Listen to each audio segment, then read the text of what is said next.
Well, hey, welcome to What I Didn't Say. My name is Craig Smith, and I have the huge privilege of serving as a lead pastor of Mission Hills Church in Littleton, Colorado.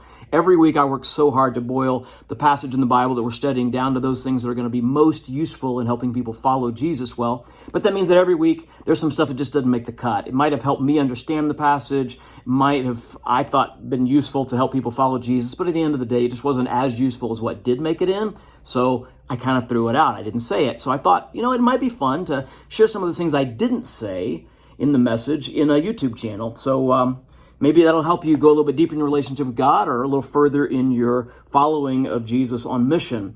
So Matthew chapter 6, we were here in 6:19 to 21 last week, where Jesus says this, "Do not store up for yourselves treasures on earth where moths and vermin destroy and where thieves break in and steal, but store up for yourselves treasure in heaven where moths and vermin do not destroy and where thieves do not steal." Now, what we said this past week was that Jesus isn't opposed to saving. In fact, the Bible speaks very positively about saving. His concern is when we're saving for ourselves.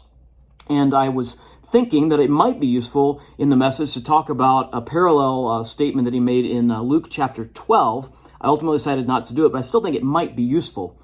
So I'm going to share it now. Luke chapter 12, verse 15, Jesus said this. He said, "Watch out. Be on your guard against all kinds of greed. Life does not consist in an abundance of possessions." And then he told them this parable. "The ground of a certain rich man yielded an abundant harvest." Now, that word abundance is important. Throughout the Bible, it's very clear that an abundance or an excess comes from God. And so God very generously gives some of us an excess of something. The question is, what are we going to do with the excess? Who's it for? Check out this man's attitude. "And the man thought to himself, 'What shall I do?'" Not a bad question, but look how he answers it. "I have no place to store my crops." You see all the my language happening? And then he said, "This is what I'll do. I will tear down my barns and build bigger ones, and there I will store my surplus grain. And I'll say to myself," and literally in the Greek he says, "I'll say to my soul." So clearly this isn't a casual conversation. This is deep heart stuff. "And I'll say to my soul, 'Soul, you have plenty of grain laid up for many years. Take life easy, eat, drink, and be merry.'" You can see the drift, right? You can see that his trust is drifting from the giver of the excess to the excess itself. He's thinking about the excess primarily for himself, and that's the cause of the drift. But God said to him, "You fool, this very night your life will be demanded from you, and then who will get what you have prepared for yourself?" Right? So clear that God gives an excess not for ourselves, but for others. When we store for ourselves, that causes the drift, the inevitable drift, from the giver of the excess to the excess itself. And so we end up putting our trust in treasures that are not trustworthy, right? And so what we need to do is we need to look in our lives and go, well, where do I have an area of excess? Where has God blessed me with an abundance?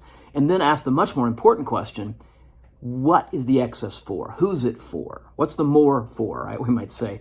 And then we need to ask the question, how do I bless others with this excess God's given me? When we do that, we keep our trust off of the earthly possessions, off of the abundance, and on the giver of that, God.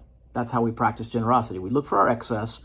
We ask, who can I bless with this excess? So give it some thought this week. Where do you have excess in your life, and how can you be on mission with Jesus by blessing others with that excess?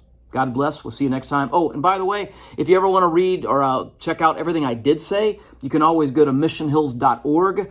Or you can find Mission Hills Church wherever you listen to podcasts and listen to the whole message, which was titled, "Where's My Treasure?" God bless. See you next time.